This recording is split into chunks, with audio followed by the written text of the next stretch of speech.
Bonjour à tous, ravi de vous retrouver pour un nouveau rendez-vous d'Alternative, votre rendez-vous hebdomadaire pour décrypter les grands enjeux internationaux en partenariat avec l'Université internationale de Rabat. Chaque semaine, vous le savez, nous vous offrons une analyse sur des sujets pluridisciplinaires avec des spécialistes, un décryptage alternatif vu de l'Afrique, vu du Maroc. Une alternative aujourd'hui entièrement dédiée au parcours sensationnel mené par les Lions de l'Atlas lors de la Coupe du Monde de football. Victoire après victoire face aux plus grandes nations du football, le Maroc a offert le visage d'une Afrique au potentiel illimité dans ce mondial, pas comme les autres.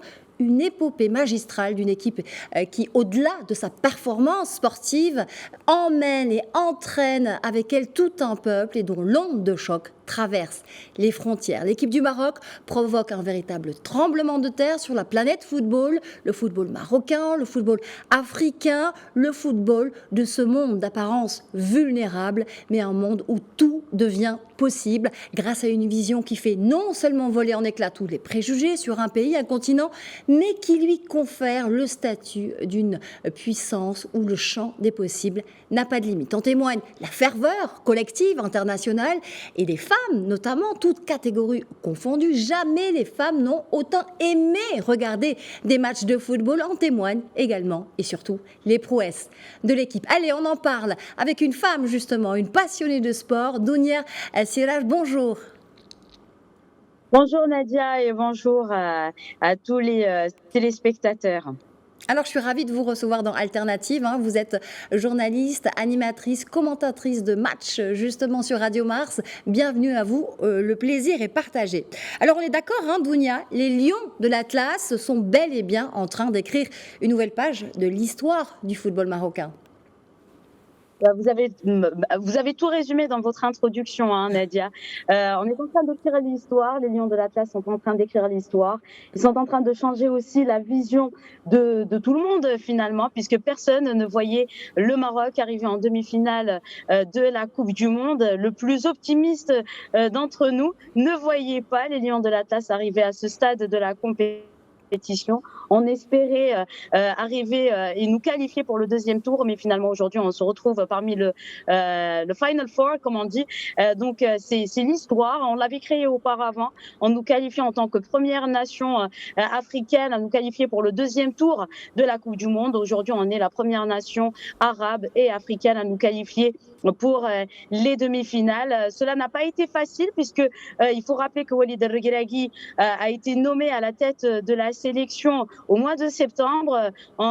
Personne ne voyait l'équipe nationale du Maroc aller loin dans la compétition, mais finalement, grâce à cet esprit de famille qu'il a su inculquer. C'est ça, on en parle tout de suite justement. Vous parlez de cet esprit de famille. Quel est le secret de ce triomphe, parce que moi je parle de triomphe, renouvelé à chaque fois des Lions de l'Atlas. Est-ce que c'est justement cet esprit de famille, c'est un nouvel esprit, ce sont des valeurs solides, une formation aussi qui donne des résultats? Exactement. La formation, oui, puisqu'on a des joueurs qui ont été formés au plus haut niveau, que ça soit en Europe ou que ça soit ici même au Maroc, puisqu'il faut rappeler qu'il y a quand même 4 joueurs qui ont été formés à l'Académie Mohamed VI, et cela traduit bien évidemment la vision éclairée de Sa Majesté le roi Mohamed VI, qui avait créé cette académie pour qu'on puisse avoir de jeunes talents qui allaient alimenter l'équipe nationale. Aujourd'hui, on a le fruit de cette Académie Mohamed VI, plus les clubs aussi nationaux. Il faut rappeler qu'il y a 11 joueurs du championnat national qui font partie de cette sélection nationale, sans oublier les joueurs qui ont été formés au plus haut niveau en Europe. Aujourd'hui, on peut se targuer et être fier aussi d'avoir des joueurs qui jouent, que ce soit à Chelsea, au Bayern Munich ou au Paris Saint-Germain. Et puis cet esprit de famille qui est juste génial. Walid El Regragui a toujours été fort sur ce point, par tous les clubs où il est passé auparavant, que ce soit au FUS de Rabat, à Tel au Qatar justement, ou Wydad de Casablanca. Il a su ramener ce plus que peut-être d'autres sélectionneurs n'ont jamais su apporter en sélection nationale. Créer un vrai groupe, créer une vraie famille, sans oublier il y a d'autres valeurs qu'on peut voir dans cette sélection nationale. On voit aussi les familles des joueurs qui viennent et qui assistent à toutes les rencontres de l'équipe nationale dans cette Coupe du Monde. Donc il y a beaucoup de valeurs. Exactement, il y a beaucoup de valeurs aujourd'hui qu'on voit dans cette sélection nationale que peut-être d'autres cultures avaient oubliées et qui sont aujourd'hui très très claires dans l'équipe nationale du Maroc. Alors, c'est tout un cocktail explosif, le cocktail de la réussite de Walid Regragui, des valeurs de base, des valeurs humaines, familiales, une nouvelle forme de coaching. On peut peut-être même dire qu'une nouvelle étoile est née dans le coaching du football marocain. C'est comme ça, en tout cas, que moi, il m'apparaît. Est-ce qu'avec tout ce nouveau paradigme, on peut parler, Dounia, d'une nouvelle identité du football marocain, du football africain aussi? Bien sûr, on le voit. J'avais dit, personne ne voyait le plus optimiste dans ce monde, ne voyait le Maroc aller loin dans la compétition. Et c'est vrai que c'est une nouvelle identité. Aujourd'hui, Walid Regragui nous a appris, c'est vrai qu'on le disait souvent, hein, quand on veut, on peut. Mais est-ce qu'on l'a appliqué? Walid Regragui nous a appris à l'appliquer. Aujourd'hui, on le voit. Bon, lui, il utilise l'expression Nia. Nia, c'est plus avoir confiance en soi. Walid Regragui a toujours eu confiance en lui. Il a su aujourd'hui aussi expliquer à ses joueurs qu'il fallait avoir confiance en eux pour pouvoir aller loin dans la compétition. Et c'est une identité. Il l'avait dit en début de compétition. Aujourd'hui, les Africains et les Arabes peuvent créer l'exploit. Et pour lui-même, il le dit, c'est pas un exploit. Peut-être que les gens le voient comme un fou. Il l'a repris d'ailleurs hier en conférence de presse. Mais lui, il a toujours cru en lui. Dès ses débuts en tant qu'entraîneur dans des clubs, il a toujours cru en lui. Il savait où est-ce qu'il pouvait emmener toutes les équipes qu'il entraînait. Et aujourd'hui, il le prouve encore une fois avec l'équipe nationale. C'est une vraie identité, hein, ce qu'on est en train de voir. Parce qu'on a changé, hein, le football marocain. Auparavant, c'était plus un jeu, on va dire, à la tiki-taka. On aimait bien les petites passes, les passes courtes, sortir le ballon de la défense vers l'attaque. Aujourd'hui, ce n'est plus le cas. Aujourd'hui, on défend bien. Déjà, il faut avoir une belle assise défensive et puis se projeter assez rapidement vers l'avant pour pouvoir créer la différence et pouvoir nous imposer. Et c'est un nouveau style de jeu, peut-être nouvel ADN, on va dire, du football marocain. Et certainement qu'aujourd'hui, toutes les sélections africaines vont prendre comme exemple la sélection marocaine pour pouvoir aussi aller loin dans les compétitions internationales telles que la Coupe du Monde. Un modèle à suivre, un exemple pour toutes les sélections africaines. Il va falloir garder cette confiance, garder cette assise, garder cette défense avec ce match face à la France, Dounia. Allez, votre lecture de cette rencontre historique entre les Lions de l'Atlas et les Bleus. La France, championne en titre.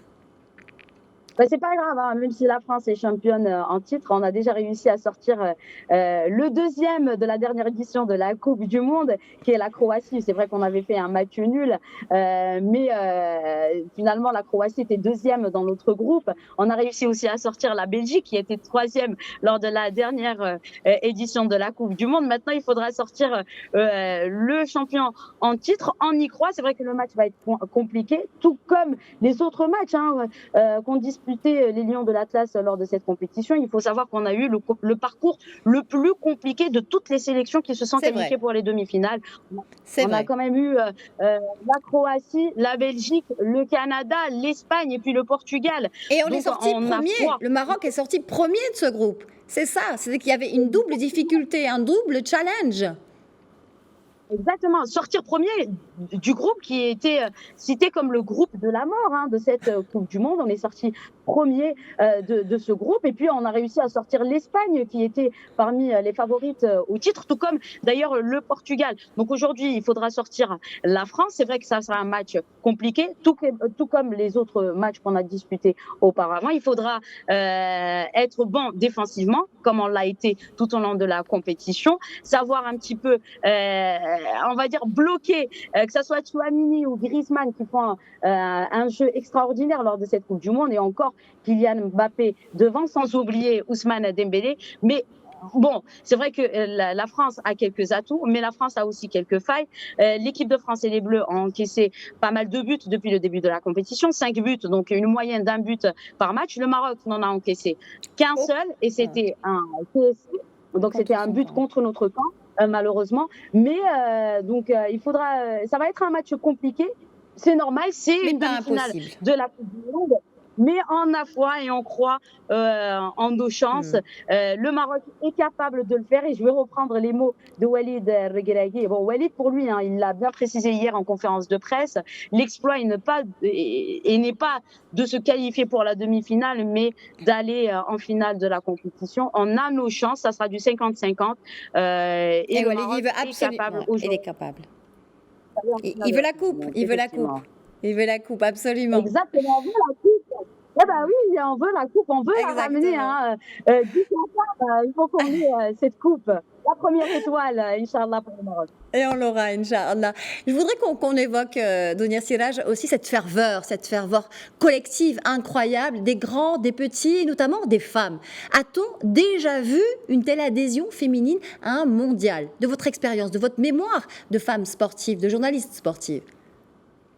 C'est la première fois qu'on voit autant de femmes adhérer et suivre les matchs de football, supporter à ce point l'équipe nationale. On avait d'autres exemples auparavant. C'est vrai que dernièrement, on voit de plus en plus de femmes assister aux matchs, notamment les matchs du championnat national, hein, le complexe sportif Mohamed V, le complexe Moulay Abdallah. Mais je pense que la transition a été faite lors de la CAN féminine qui s'est déroulée au Maroc avec cette finale historique pour les Lions de l'Atlas qui était arrivée jusqu'en finale de la compétition et où on avait vu des familles assister au match des Lions de l'Atlas. Ça a été, il me semble, hein, la transition. Et c'est juste magnifique de voir aujourd'hui autant de femmes soutenir les Lions de l'Atlas et suivre les matchs de football, connaître les lois du football aussi, parce qu'il ne suffit pas seulement de regarder un match, mais de connaître aussi les joueurs, connaître les acteurs des confrontations de football et connaître les lois. Aujourd'hui, ça nous fait énormément plaisir. Et là encore, ça rentre dans la vision éclairée de Sa Majesté le roi Mohammed VI, mais également la vision de la Fédération royale marocaine de football, parce qu'on voit aussi il y a une autre transition par rapport même au football féminin. On voit aussi les clubs qui sont de plus en plus structurés par rapport au football féminin. Donc il y a un changement même au niveau de la culture. Parce que c'est culturel, il faut dire ce qu'il en est. On ne voyait pas beaucoup de sortir dans la rue pour fêter la victoire dans un match de football. Ça révèle, tout à fait, ça fait plaisir et ça révèle toute cette force et cette maturité justement du football marocain et donc toutes ces structures qui témoignent justement de cette évolution. Merci beaucoup Dounia Siraj, c'était un plaisir de vous recevoir. Je rappelle que vous êtes journaliste, commentatrice, animatrice donc de match à Radio Mars. C'était un honneur de vous recevoir pour célébrer ensemble ce parcours sensationnel des Lions de l'Atlas. Merci à vous. Merci à vous de m'avoir invité. C'était un réel plaisir. Et par rapport au parcours, ce n'est pas fini. On l'espère. On espère qu'on ira jusqu'au bout et ramener cette coupe à la maison. Merci Dounia. Et merci à vous. C'est la fin d'Alternative. À la semaine prochaine.